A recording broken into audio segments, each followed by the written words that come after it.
अस्सलाम वालेकुम guys, I hope you are doing fine. My name is Ashish Sadika और अगर आप इस चैनल पे न्यू है सब्सक्राइब कर दें। अच्छा, तो अब हम लोगों ने पार्ट 1 में डिस्कस किया कि किस तरह हिस्टोरिक पर्सनालिटीज़ एक्चुअली होती हैं। हमने करैक्टरिस्टिक्स की बेस में इनकी एक ड्राइंग बनाई कि वो कैसी होती है और ये क्या है और इसको अमेरिकन साइकेट्री एसोसिएशन कैसे एक्सप्लेन करती है। अब हम इसका DSM-5 में कैसे इसको एक्सप्लेन किया जाता है वो देखते हैं। A pervasive patterns of excessive emotionality and attention seeking beginning by early adulthood and present in a variety of contexts indicated by 5 or more of the following।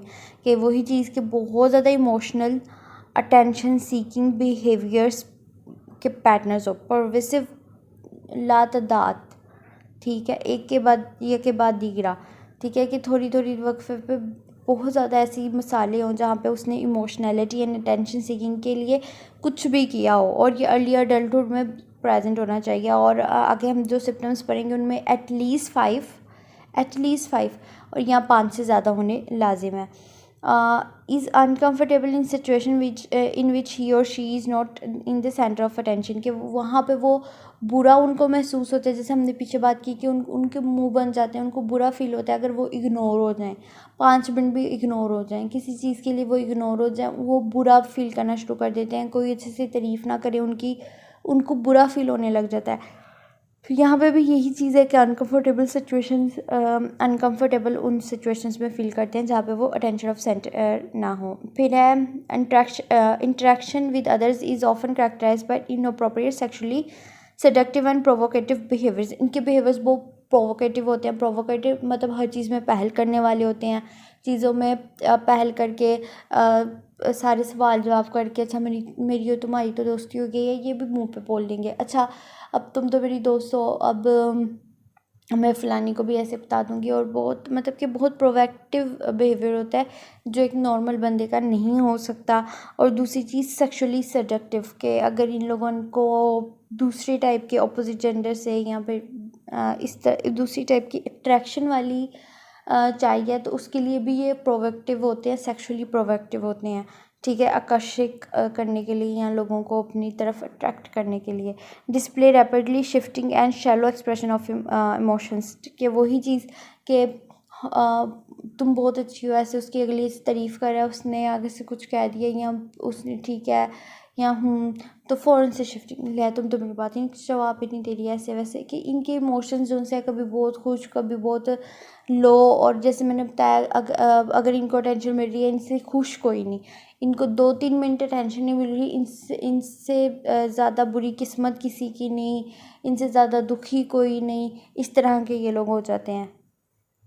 उसके बाद consistently use physical appearance to draw attention to self. वही चीज़ कि physical appearances को use करते हैं ताकि लोग उनकी तरफ अट्रैक्ट हों, लोग उनको अटेंशन दें, ठीक है। उसके लिए वो अच्छे से ड्रेसेस पहनते हैं, अपने आप को मेंटेन रखते हैं, बालों को, शालों को, अपने हाइजीन्स को भी में भी इससे तो ये पता चलता है ना कि वो लोग मेंटेन रखते होंगे। उसके बाद है has a style of speech. अब उनके एक बोलने का भी एक अलग से तरीका होता है। इम्प्रेशनिस्टिक होती हैं उनकी बोलने का तरीका, जो ज़्यादा डिटेल नहीं है, मतलब डिटेल नहीं है। उनकी बातें बहुत दोगली सी और ऊपरी सी फील होंगी अगर हम देखेंगे भी तो, क्योंकि वो इम्प्रेशनिस्टिक हैं।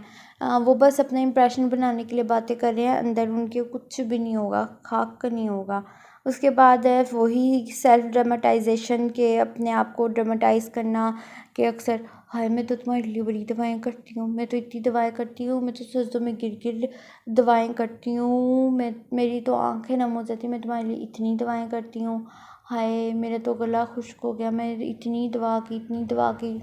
ऐसी जो बातें करते हैं, एक दवा करने का एक ये पूछ लो आप मेरे लिए दवा करते हैं और इतनी ड्रामेटिक आंसर्स देंगे।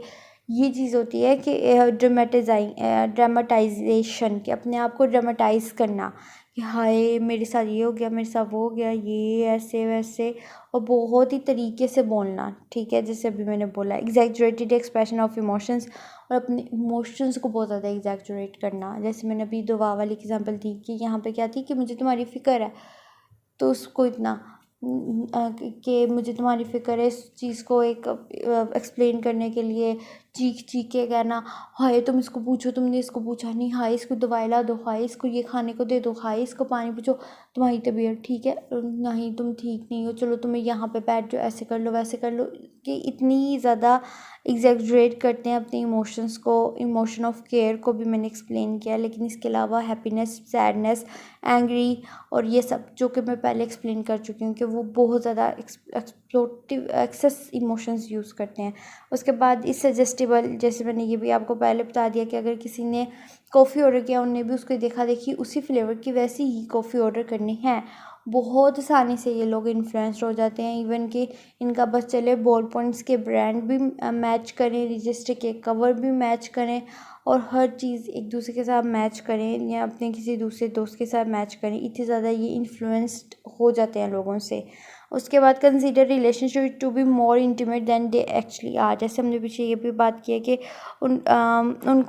उनको ये लगता है कि हमारा ताल्लुक़ बहुत ही कोई करीबी हो चुका है।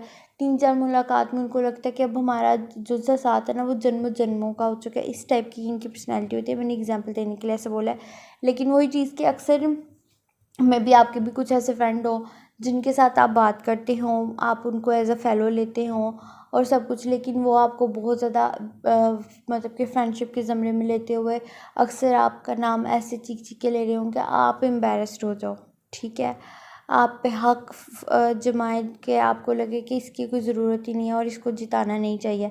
इस टाइप का आपके साथ सिचुएशन हो रही होती है। यहाँ पे एक्चुअली ऐसे क्यों इसलिए होता है क्योंकि उनने तो उनकी तरफ से वो रिलेशन बहुत आगे जा चुका होता है कि अब साथ मरना जीना होगा, इस टाइप तक भी जा सकता है। लेकिन अब जिनसे दूसरा बंदा है उसके साथ ऐसे नहीं है।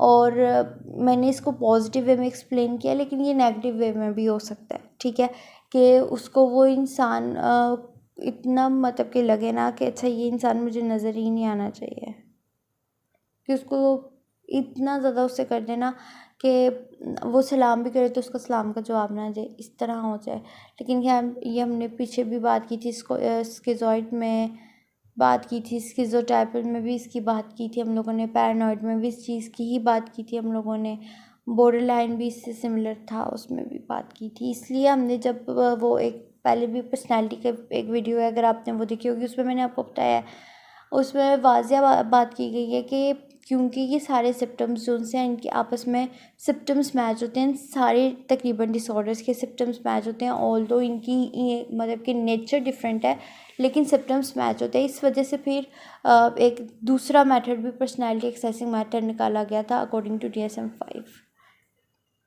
उसके बाद प्रिविलेंस अगर हम थोड़ी बहुत देख लेते हैं, वो 1.84% है प्रिविलेंस, जो कि एपिडेमियोलॉजिक सर्वे जो हुआ था अल्कोहल एंड रिलेटेड कंडीशंस में, उसमें आया था 2001 एंड 2022 में कि 1.84%।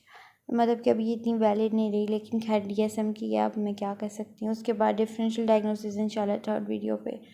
तब तक के लिए अल्लाह हाफिज़, टेक केयर। कोई भी फरमाइश कुछ भी है कमेंट बॉक्स में कर दीजिएगा।